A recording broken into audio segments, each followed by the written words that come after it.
आपने कभी बेजुबान जानवर की अंतिम विदाई नहीं देखी होगी, लेकिन आज हम ऐसी अंतिम विदाई एक बैल की दिखाने जा रहे हैं जो डुंगरियावाला के नाम से मशहूर था। सैकड़ों की संख्या में लोगों ने यहाँ उसकी अंतिम विदाई में शामिल होकर नम आंखों से उसको विदाई दी है। ये गांव है मध्य प्रदेश के सिवनी ज़िले का छपारा विकास खंड का बिहरिया गांव। इस गांव के एक प्रतिष्ठित परिवार है जो आजिम पटेल हैं, जिनके नाम से बैल जोड़ियाँ दौड़ा करती हैं। और उनका जो डुंगरियावाला बैल है, इसने कई खिताब जीते, बॉम्बे से लेकर तमाम जो देश के कई राज्यों में जहां पट प्रतियोगिताएं होती वहां शामिल हुआ। लेकिन इस डुंगरिया वाले बैल की 6 दिन पहले तबीयत बिगड़ी, जिसके बाद वो बीमार पड़ा और उसकी मृत्यु हो गई। मृत्यु के बाद उसका जो अंतिम संस्कार निकाला गया, जिस तरीके से लोग उसके अंतिम संस्कार में शामिल हुए थे, चर्चा का विषय है। इतनी बड़ी तादाद में किसी बेजुबान की अंतिम संस्कार में आपने कभी ऐसे शामिल होते नहीं देखा होगा। जो तस्वीरें चल रही हैं हमारी उसमें स्क्रीन में, वो भी आप देख रहे होंगे। यहाँ हमारे साथ बिहरिया के महसूस कुरैशी जी हैं। यहाँ का क्या इतिहास रहा है पट प्रतियोगिता को लेकर, क्या कुछ बताना चाहेंगे? और भी जो लोग हैं जो पट प्रतियोगिता से ताल्लुक़ रखते हैं, उनसे भी हम चर्चा करेंगे। जी महसूस जी। बिहरिया में 3 पीढ़ी से बिहरिया वाले पटेल साहब, दादाजी तो जो थे शफीक मोहम्मद खान साहब, वो अब इस दुनिया में नहीं है। उनके समय से 49 साल की मेरी उम्र हो गई, मैं तब से देखते आ रहा हूँ। बहुत नामचीन बैल इस घराने में रेस के रहे हैं और आज एक बैल की अंतिम विदाई आपने देखी। इसी के थोड़ा सा बाजू में एक और बैल है, जंगल वाला कहते हैं, एक नवाज, वो भी रहा है। ये तीसरी मिट्टी इस ज़मीन में यहाँ पर हम नामचीन बैलों की देख रहे हैं। यहाँ इन बैलों ने देश के अन्य राज्यों से बड़े बड़े खिताब जीते हैं। ट्रैक्टर, थार गाड़ी, बाइक, कल्टीवेटर, सीड ड्रिल और नगद राशि भी इन रेसों के माध्यम से जो बैल पालक हैं उनको दी जाती है। और इस बैल को हिंद केसरी का खिताब मिला हुआ था। सबसे बड़ी बात जो मैं आपको बोलने जा रहा हूँ, अखंड हिंद केसरी का खिताब इसको मिला हुआ था, क्योंकि इसने मध्य प्रदेश राज्य नहीं बल्कि हिंदुस्तान का कोई ऐसा राज्य बाकी नहीं है जहाँ पर बैलों की रेस लगाई जाती है, पट प्रतियोगिताएं होती हैं, वहाँ पर ये जाके भाग लिया करता था। इस बैल के बारे में और इसके पहले जो इस घराने में जो शौकीन बैल रहे हैं, उनकी रेस का जो पैमाना है, मापदंड है, वो यह है कि 42 फीट प्रति सेकंड से ज़्यादा की रफ्तार से भागने वाले बैल इस घर में, इस परिवार में पाले जाते रहे हैं। और आजिम भाई के नाम से ये बैल जोड़ियां पटों में भागा करती हैं। वो बहुत छोटे थे, उनके दादा कार में उनको ले जाया करते थे। मरहूम शफीक पटेल साहब।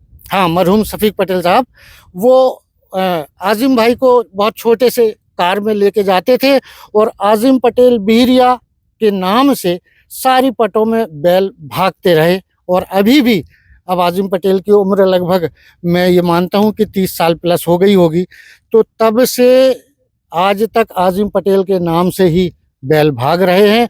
और यहाँ पर जो भी बैल पाले जाते हैं, सबसे ज़्यादा उच्च रेस और बहुत तेज़ गति से भागने वाले बैलों का शौक़ इस परिवार में किया करते हैं। और आने वाले समय में भी बहुत सारे ऐसे बैल इस घराने में देखने को मिलेंगे। आज हम बात कर रहे हैं डुंगरिया की। डुंगरिया को यहाँ पर सिवनी ज़िला, बालाघाट ज़िला, छिंदवाड़ा ज़िला और बहुत सारी तादाद में महाराष्ट्र से लोग आए।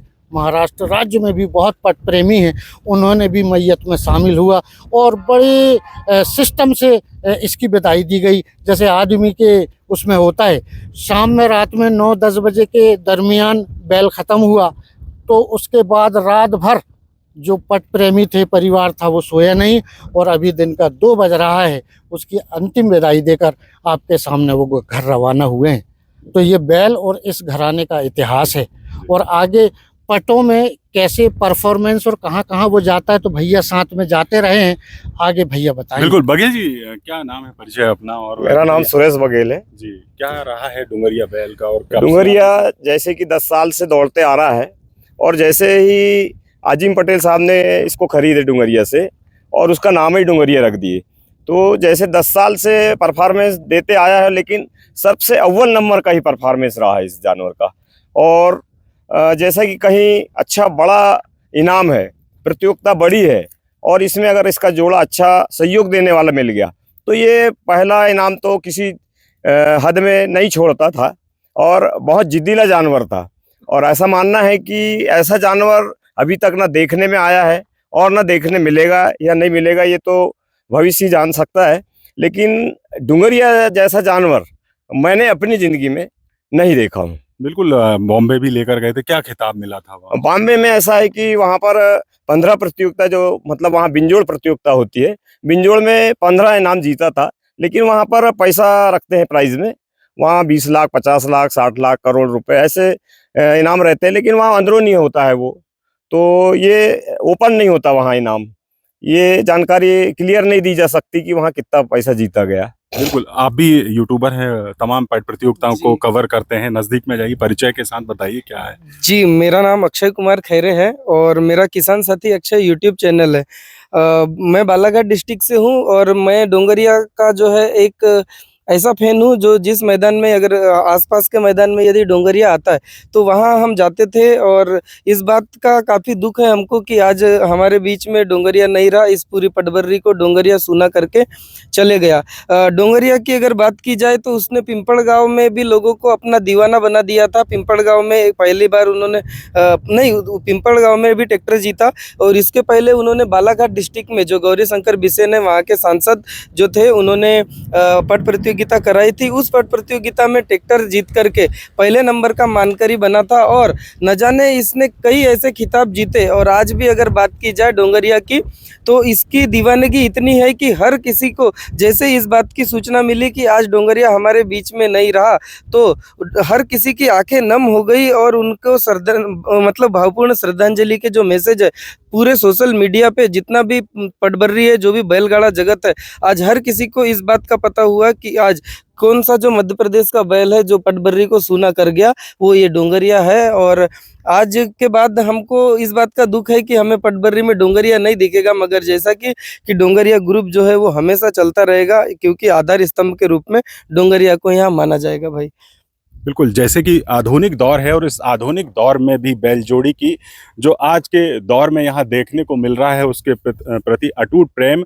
और जब आज वो डुंगरिया वाला बैल यहाँ नहीं रहा जो कई प्रतियोगिताओं में हिस्सा लिया और उसकी जब अंतिम विदाई हुई तो लोग देखकर हैरान रह गए, जिसमें सैकड़ों की संख्या में लोग उसकी अंतिम विदाई में शामिल हुए। दौड़ तो बहुत पहले से चलते आ रही है, लेकिन किसी प्रकार की कोई उपाधि नहीं मिलती थी। अव्वल नंबर जीतने पर, एक नंबर बनने पर किसी भी जानवर को कोई उपाधि नहीं मिलती थी, ना हमारे डुंगरिया को मिली थी। लेकिन जैसे ही हम पूना वड़की का मैदान खेलने गए और वहाँ जब यूट्यूबर लोगों ने मुझसे पूछा कि भाई हमारे महाराष्ट्र में जब कोई जानवर अव्वल नंबर पे आता है तो उसको हिंद केसरी का खिताब दिया जाता है, तो आपके एमपी में कौन सा खिताब दिया जाता है? तो मैंने अचानक बोला था और मेरे द्वारा ये उपाधि दी गई है कि एमपी किंग।